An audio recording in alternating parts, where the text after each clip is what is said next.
So look, Meet Magic, over the past, say, 4 months, we've been having some amazing conversations. So we've just come out of a meeting with the Goodman Foundation. So Goodman, if you don't know, in Australia, is one of the biggest commercial real estate companies.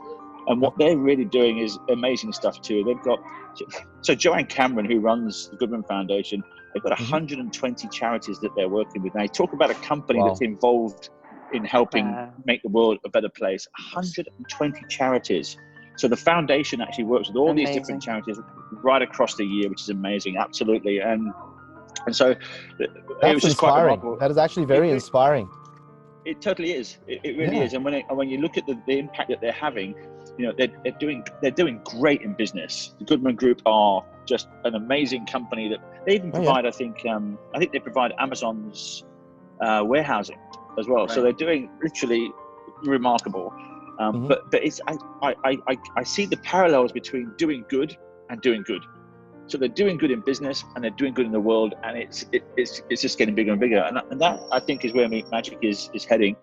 We had a story a couple of weeks back where one of our companies, or one of our clients, which is a big tech, it's a big computer company with 4 letters in its name. You probably can work it out. So they took one of our meetings, and they've just closed a 7-figure deal off the back of one of those meetings.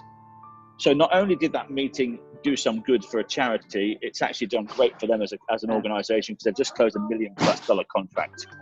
Happy days. So I love those sorts of stories. That's the part that I love about what you're doing, because, you know, that meeting that cost them $1,500, you know, just got them a remarkable deal of what most people would call a lifetime. All of this, I mean, a $1,500 marketing spend is nothing. So you're doing good, and you're getting in front of the people that you want, and it's a little tiny bit of your marketing budget. Like, it's so brilliant. Yeah. And it's really the Robin Hood thing. So that's where the Robin Hood thing comes into it, because it's what we're doing is we're taking marketing budgets and what they call MDF, which is the marketing distribution funds that vendors have, and we're just repurposing it. So we're taking that and we're making some good out of it. And I think it's, you know, we've built a platform for salespeople, and this is one of the things that I've noticed over the past sort of 6 months, is that a lot of the salespeople taking these meetings, they go into a high-level meeting with a CIO or a CTO, and they don't know what to talk about. And so what we've done is we've given them access to this. Yeah. So what we've done, when they register now on our platform, and they can go to meetmagic.org and register for free, we've given them a free digital readiness course. So I've actually done a partnership with a company called the Digital Readiness Institute in the UK. And there's a guy called Aidan McCormack, who's a well-renowned technologist. So he's built a course, and we've basically got a partnership where the salespeople can go on and actually learn how to speak digital transformation before you have that meeting. So now all of a sudden you're going to go in there and have a conversation about charity and do some good, and you can be clued up and skilled up on how to have a conversation around what's happening with business, with technology, and how it's transforming. And that, I think, is, you know, we're giving them the tools. We're actually not only just opening the door for them to go and have a conversation, but we're giving them the tools to actually go and skill up and have a relevant conversation, which is really powerful. Yeah. Love it. Beautiful. Love it. Oh, this is that. Yeah. You know, this is the examples that Yusuf and I really love. You've just described in the last 6 months, Meet Magic. Innovation does not mean creating a bot or a byte or a code. You've just innovated using an existing process in a better way. So people might say, is this improved? No, it's not improved. You didn't improve the process. You just brought a totally different perspective. That doing good is a win-win for everybody in the picture. Everybody. I love it. I mean, this is not only just the fact that it makes CSR come to the forefront and becomes an integral part. You get feeling good, and when you're good, you put in, you know, you just want to do better. And you do. Yeah.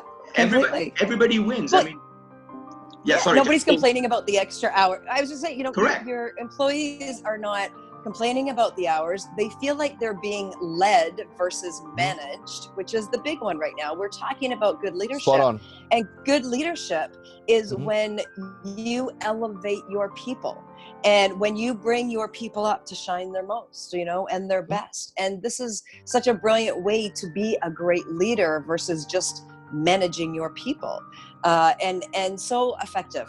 I think you're starting to see a focus now as well. I think a lot of companies traditionally they were sponsoring lots and lots and lots of different things, but they're now trying to align themselves more with one that's pretty much aligned to their business.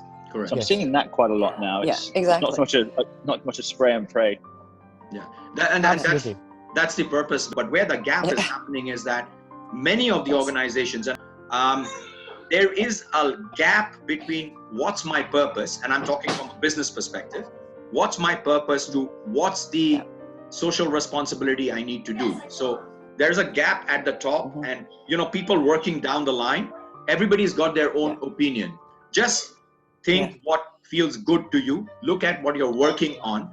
I.e., take a meeting, give $100. Simple as that. That's a starting point. Now, when you're doing that good, if you're helping a charity and you're doing a give, how do you communicate that? And voila, you've got your brand story, you've got your marketing and upskilling on the sales side. And if you think about it, if you have a company with, let's just use 500 employees, so we're kind of in the middle of the range, and you have 500 employees, you guys are all working towards whatever charities or organizations that you all feel powerful about.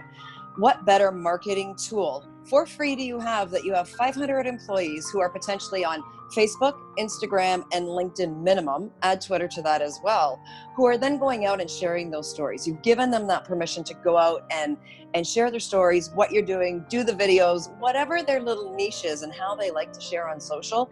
And you now have free marketing campaign that's going out on your business times 500 and the 500 people that they touch and how that ripples. And that's also the ripple effect, obviously, that we all have heard of giving. So when you touch one, that ripples continuously through all they do in their personal lives and their business lives. It's tangible too, and I think the fact that the stories can be tangible and measured. I think a lot of companies now are looking at, I want to do some good, but tell me how I can make a story out of it for the annual report. I want to make them look good as well, so they can feel that tangibility. I think is really, really critical. So I want the idea for Meet Magic is if we can do 10,000 of those a month all around the world, there's a lot of impact. Also, what I love about Meet Magic is because it's one person takes a meeting, they tell 25 people what happened through that story, right? Exactly. And so every single time those stories are shared, that it plants the seed, right? We always talk about that. It plants the seed that, wow, I could do that. How many of us take meetings, and how many, literally hundreds of millions of dollars could be raised by taking a meeting. Just, kudos on that. And both of you just beautifully laid out the process of how everyday regular business, irrespective of size, can disrupt itself. Take 5 days and plan out your give. The point here is CSR can be and is a very integral part of business strategy. Carl, as you said, when. It's not a question of how, but it's a question of when. Second, if a business really wants to disrupt without spending too much of money in technological stuff, this is the way forward, and actually get employee engagement going. And that starts from the very top, and that's the owner of the company and the board. And when it's completely incorporated right into your business strategy, it's incorporated into your purpose and your why. It's your company culture. Thank you so much. I mean, Carl, I'm not going to hold you up. You've got a busy day, and Jacqueline, it's getting evening, but thank you so much. So I was going to say thank you both for giving me my high today.